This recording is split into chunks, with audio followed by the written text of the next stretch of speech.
In a significant escalation of military activity, Russia has launched its largest drone bombardment of the ongoing conflict in Ukraine, deploying nearly 500 drones in a single night. This unprecedented assault, which took place overnight on June 8 to 9, 2025, reflects the Kremlin's intensified efforts as it pursues broader territorial ambitions in Ukraine, particularly into regions that have remained largely under Ukrainian control since the start of the war. The Ukrainian Air Force reported that they successfully intercepted 277 drones during this latest wave of attacks, with many drones targeting key urban areas including Kyiv and Dnipropetrovsk. The strikes resulted in civilian casualties and damage to infrastructure, highlighting the ongoing threat to Ukrainian cities. A very difficult night for Rivne Oblast. Our region suffered a powerful enemy airstrike, stated Oleksandr Koval, the governor of Rivne. Meanwhile, Ukrainian officials have indicated that this bombardment may be a retaliatory measure in response to Ukrainian operations targeting Russian military capabilities, such as the recent drone strikes against Russian air bases.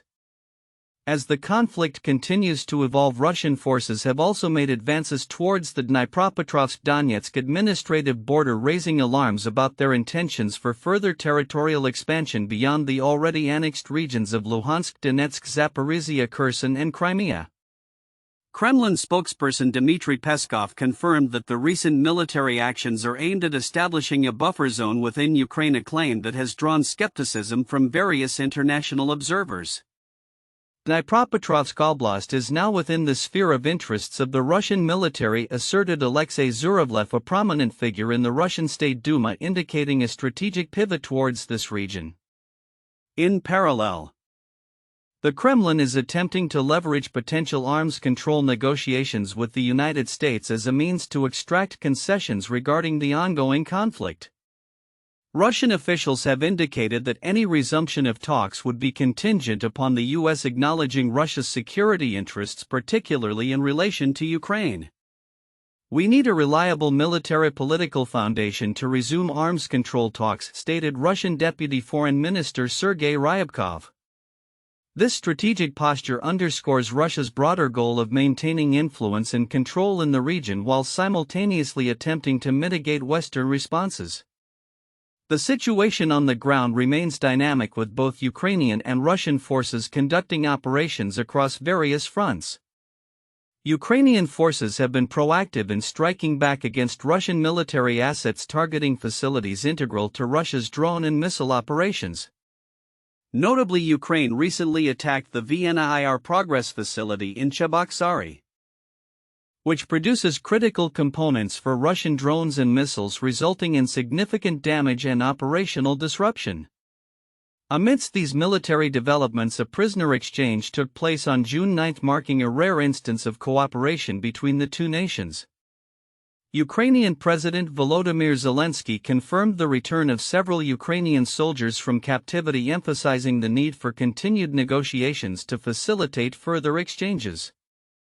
"The process is quite complicated, with many sensitive details, and negotiations continue virtually every day," Zelenskyy stated. Looking ahead, the conflict appears poised for a protracted phase, with neither side showing indications of a willingness to engage in meaningful peace talks. As Russian forces prepare for what many analysts anticipate could be a sustained offensive, the international community remains watchful, concerned about the ramifications for regional stability and security. As the situation continues to unfold, observers will be closely monitoring the evolving military tactics employed by both sides. The impact of international diplomatic efforts on the conflict and the broader implications for European security in the face of renewed Russian aggression. The coming weeks may prove pivotal in shaping the trajectory of this enduring conflict. In a dramatic escalation of hostilities, Russia has unleashed what Ukrainian authorities describe as the largest overnight drone bombardment of the ongoing war, launching an unprecedented wave of attacks across the nation. This latest offensive marks a significant intensification of air assaults, with Ukraine's Air Force reporting the deployment of 479 drones and 20 missiles targeting various regions, particularly focusing on central and western Ukraine. As air raid alerts echoed through the capital Kyiv and beyond, the ramifications of this assault reverberated through both military and civilian spheres.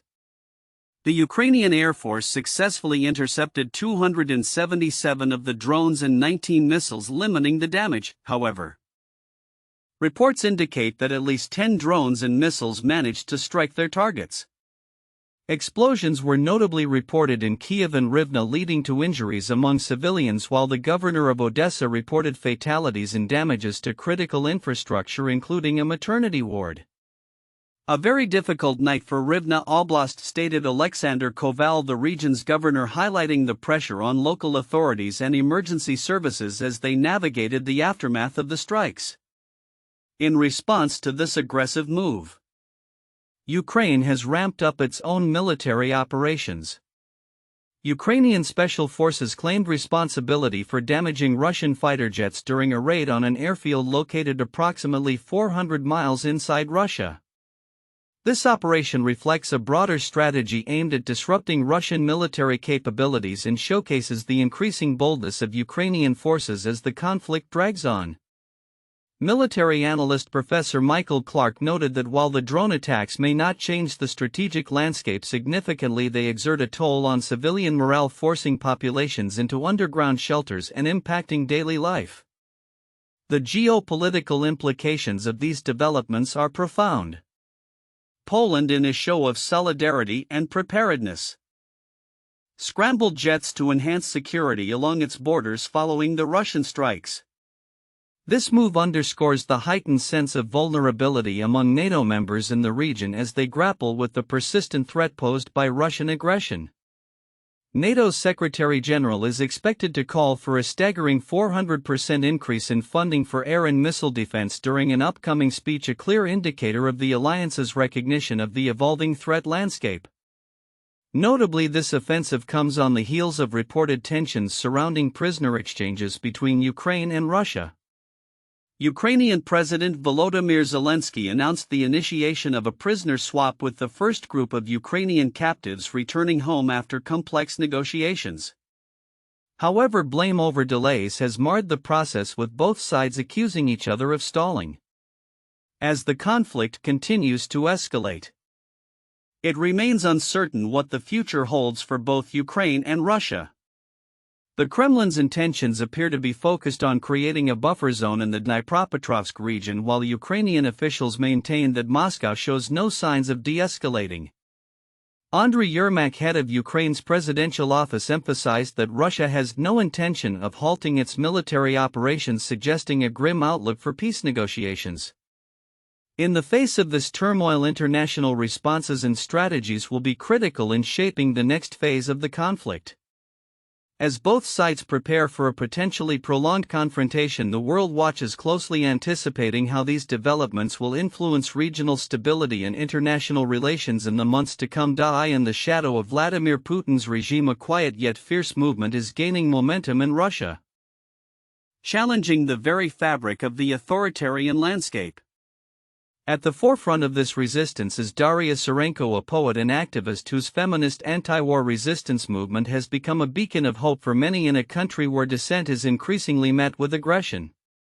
While Putin's government has targeted Sarenko with a crackdown that includes book bans and designations as a foreign agent, her resolve and the support she garners from thousands of women across Russia illustrate a profound shift in the narrative of resistance.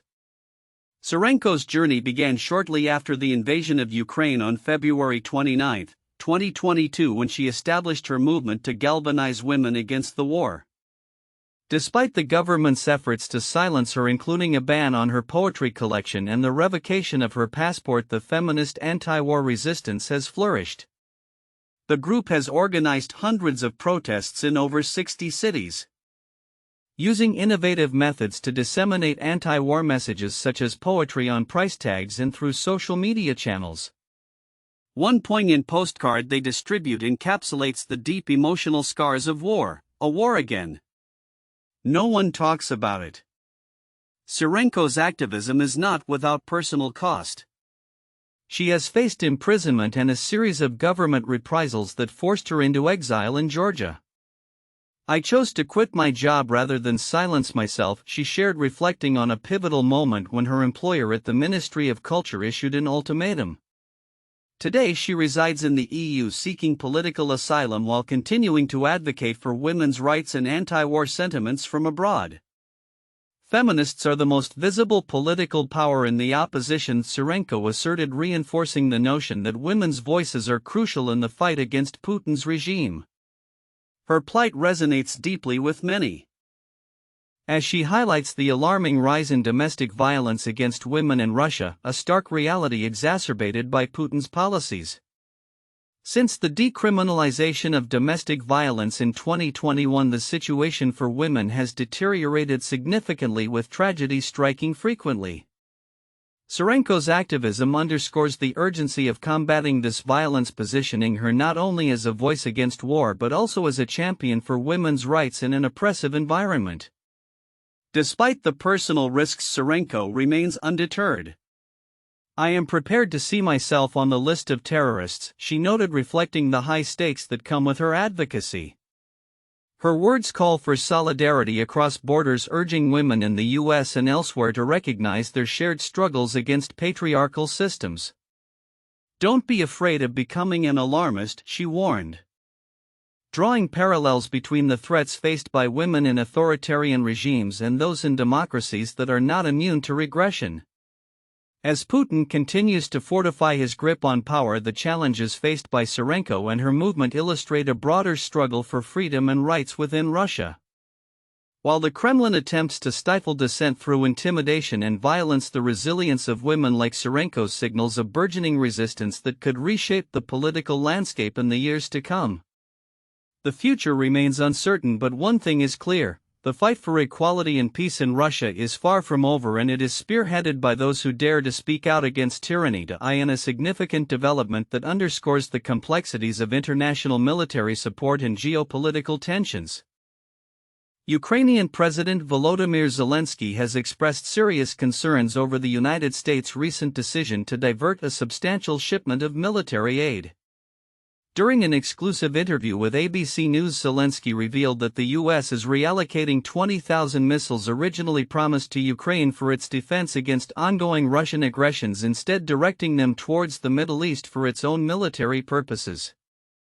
"We counted on these missiles to defend against Russian attacks," Zelenskyy stated, highlighting the urgent need for these resources as Ukraine grapples with an unprecedented escalation in Russian drone and missile strikes.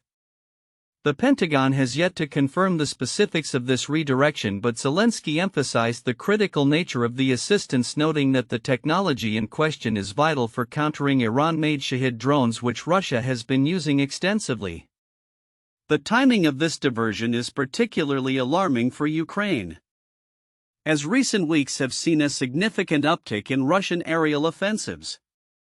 Just days before Zelenskyy's announcement, Russia launched a record 479 drones and 20 missiles in a single attack, which Ukrainian defense officials described as unprecedented.